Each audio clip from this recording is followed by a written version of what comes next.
TG Plus News edizione di Venezia, buon pomeriggio. In apertura del nostro notiziario la cronaca. Un detenuto si è tolto la vita in carcere a Santa Maria Maggiore, dove si trovava dal mese di aprile. L'uomo di nazionalità marocchina aveva 41 anni ed era in carcere con l'accusa di rapina e resistenza a pubblico ufficiale. Il gesto estremo è avvenuto nel pomeriggio di ieri verso le 15:30. Tratta del 79° caso a livello nazionale, terza a Venezia da inizio anno. Numerose le reazioni alla notizia, tra cui quella del senatore Andrea Martella, segretario del PD in Veneto. Chiediamo al ministro Nordio un intervento urgente e straordinario, dice. Non è più possibile far finta di nulla. Al Santa Maria Maggiore il sovraffollamento è superiore anche rispetto alla media dei penitenziari veneti, che si attesta intorno al 130%. È un'emergenza assoluta che richiede soluzioni immediate. Il ministro e il governo non possono girarsi dall'altra parte. Ancora cronaca.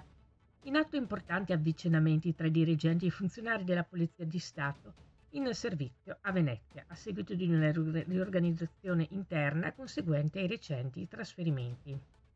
A settembre il primo dirigente, dottor Eugenio Masino, è stato nominato capo della squadra mobile, sostituendo il primo dirigente, dottor Giorgio Di Munno, il quale dopo 5 anni trascorsi nella questura lagunare è andato a dirigere il commissariato di Polizia di Stato di Gioia Tauro.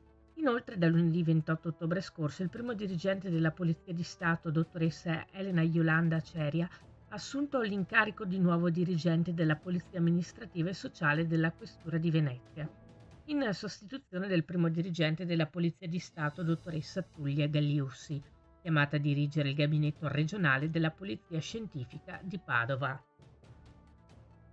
Cambiamo argomento.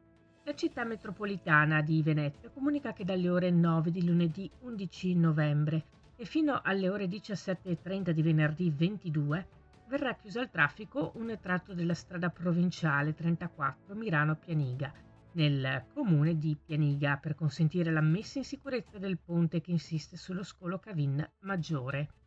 Sono previste delle deviazioni che dirotteranno il traffico lungo la strada provinciale 28 Cazzago-Mellaredo, la strada provinciale 49 strada Barbariga diramazione via Giorgione, strada provinciale 49 strada Barbariga, la strada provinciale 25 Santa Maria di Sala via Sudartico e la strada comunale via Volpino. Ha preso avvio nella giornata di ieri, martedì 5 novembre, l'attività propedeutica alla piantumazione del nuovo bosco urbano di Jesolo. Nuove alberature sorgeranno nell'area verde compresa tra via Rusti, via Pirandello e via Selghera. Il progetto prevede la piantumazione di quasi 4.000 piante tra alberi e arbusti.